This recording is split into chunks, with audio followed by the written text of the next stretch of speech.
Can you leave? My sister's coming home to give birth. My husband Travis wanted to kick me out of our home because his sister, Angelina, was coming back to her family home to give birth at a nearby hospital.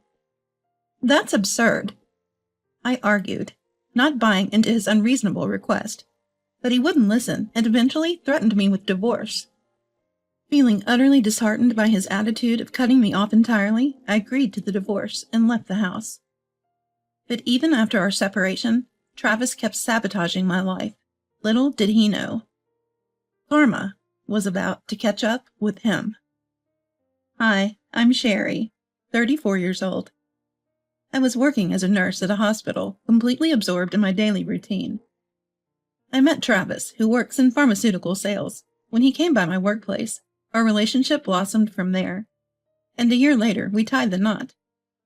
But just as we got married, his parents, who were running a factory from their home, decided to shut it down. His parents were elderly, and for the past few years, it had just been his mom, Melissa, and him trying to keep the business afloat. But due to the economic downturn, they decided to close shop.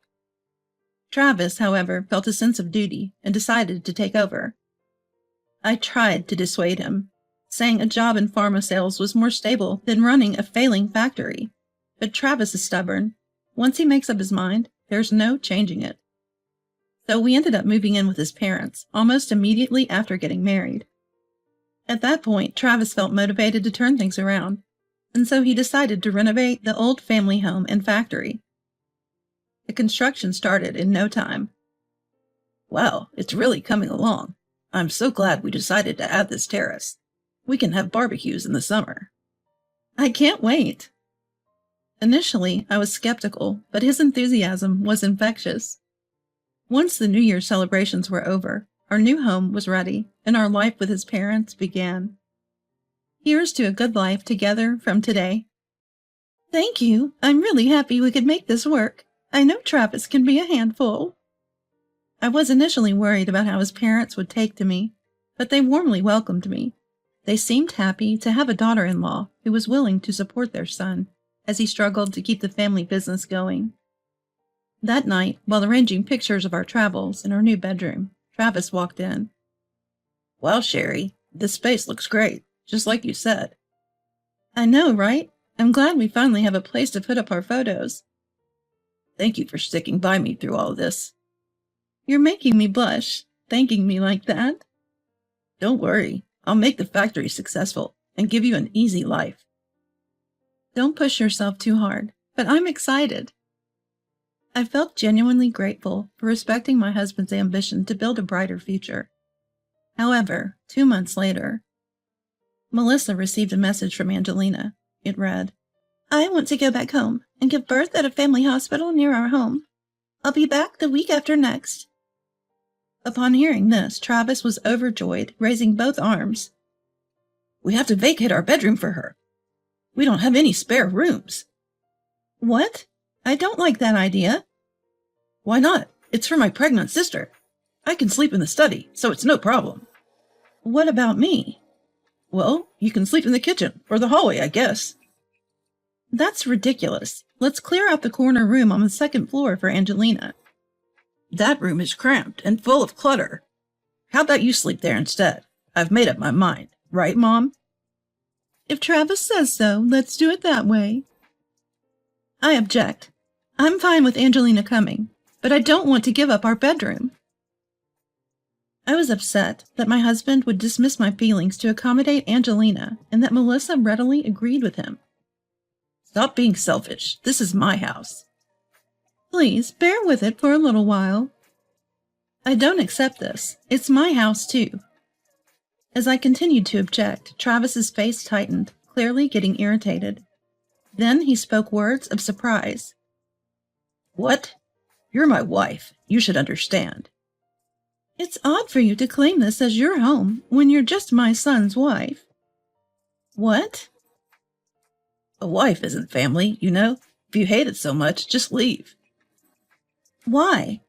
Angelina left home when she got married, too. She's my sister. We share blood. Plus, her unborn child could be the heir to this house. Right now, I want to prioritize a potential heir.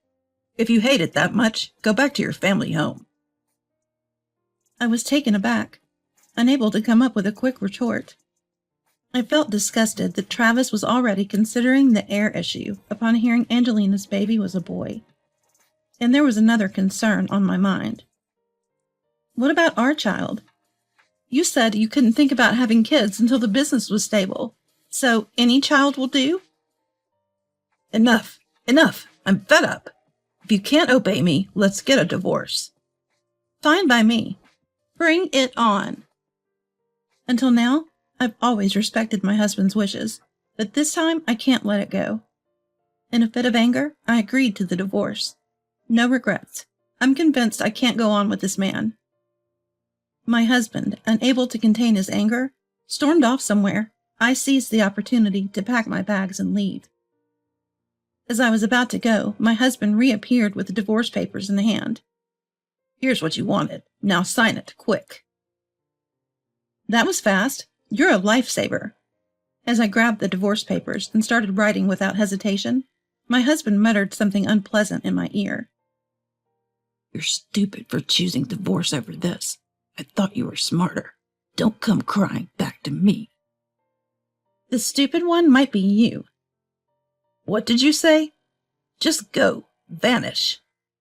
Spewing venomous words, my husband retreated into his study.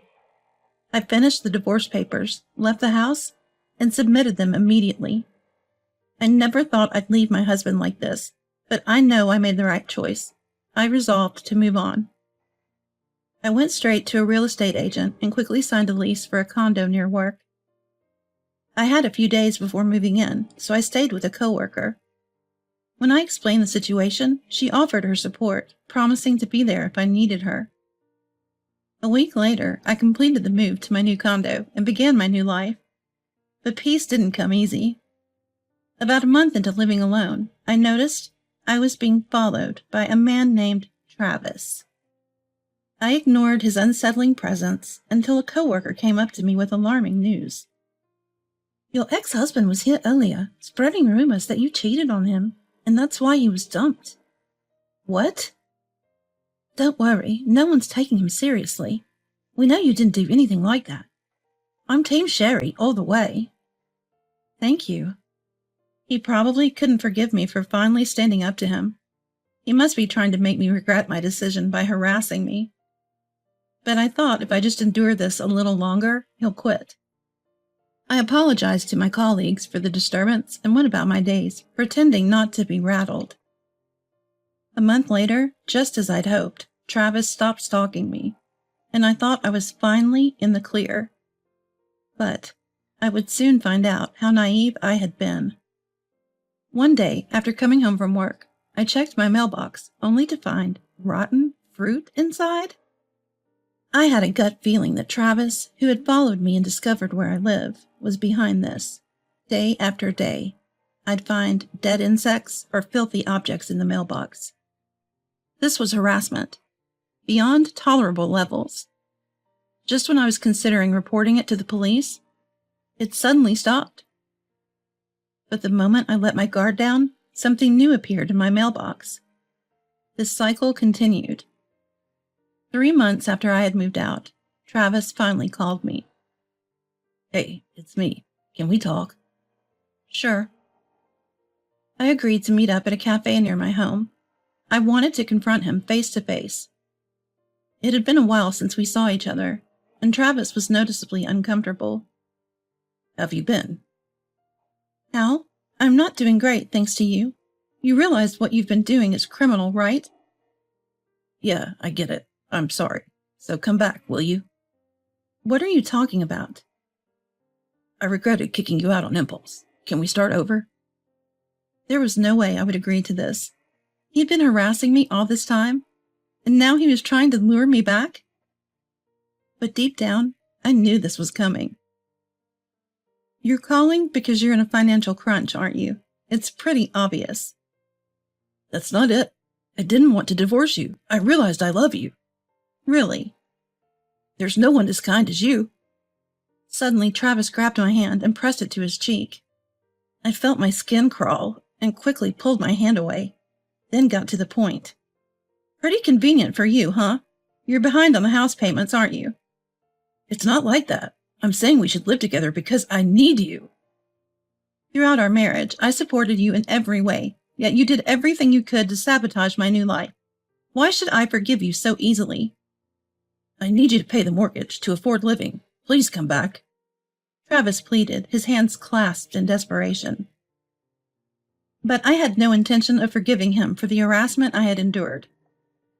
Actually, the house we rebuilt was in Travis's name, but I was the one covering the mortgage payments. And to make matters worse, the family business wasn't stable because we had to close the factory temporarily for renovations. So basically, I was the financial pillar for Travis's family. Kicking me out, he should have known money would get tight. Now you're going to realize how much you've messed up. The only thing waiting for you is a world of pain. Then he showed his true colors. I'm apologizing here. What's your problem? Fine. I don't care about you anymore. You better remember this. I'll make sure you won't be able to work. I decided then and there, it's time for some serious payback. Fast forward a week later, I visited a lawyer to discuss alimony and the ongoing harassment I had been getting from Travis. Thankfully, I had video evidence of Travis caught in the act from our condo's security camera. I also got advice from the lawyer that I could claim emotional damages, so I had them send Travis the full legal documentation. Travis, now panicking, reached out to me, and we agreed to meet at the law office. I'll be filing for alimony and damages. You've got to reconsider this. Sorry, but I've already submitted all the evidence of your harassment to my lawyer. Come on, we were married, right? Can't we just sort this out? If you refuse, we'll go to court. I won't budge. My words shattered his arrogance, replacing it with a look of utter fear. I was wrong. I won't do it again. Please drop the alimony and damages. I beg you. Nope. See you in court. Or should I take this evidence to the police? What? Thought you could get away with stalking and dumping trash? You should be thankful I'm keeping this civil. Fine. Let's talk. Realizing I meant business, Travis broke down and finally agreed to his settlement. In the end, he had to pay $10,000 in alimony and $30,000 in damages. He looked like a ghost. The reason I didn't go to the police was simple. His misery was just beginning. His family defaulted on the mortgage payments, ignored the warnings, and their new home was eventually auctioned off. They both lost their home and their business in one go. Who'd have thought? Travis and his parents had a massive fight. If only they had listened to me and shut down the factory, or even stood by me over the whole Angelina issue, none of this would have happened. Now Travis's family is scattered. His parents rented a tiny rundown house in the countryside with their meager savings and live in poverty. Travis tried to make a fresh start by finding a live-in job, but Angelina stopped him. I have nowhere else to go, so take me with you. Turns out Angelina was divorced too, because she got swindled in a shady business deal and racked up debt. Learning about the truth, Travis had a big fight with Angelina. He later texted me saying, "So help me out here." But of course I ignored him. It seems that despite their fights, Travis couldn't abandon his sister, who had just had a newborn, and he ended up paying off Angelina's debt himself. Friends who've seen Travis told me he's now working all hours, looking like a shadow of his former self. I felt no sympathy for him. As for me, I've remarried a man from my workplace and finally found a peaceful life. He truly cherishes me, and because he's a well-planned individual, I feel secure in our life together.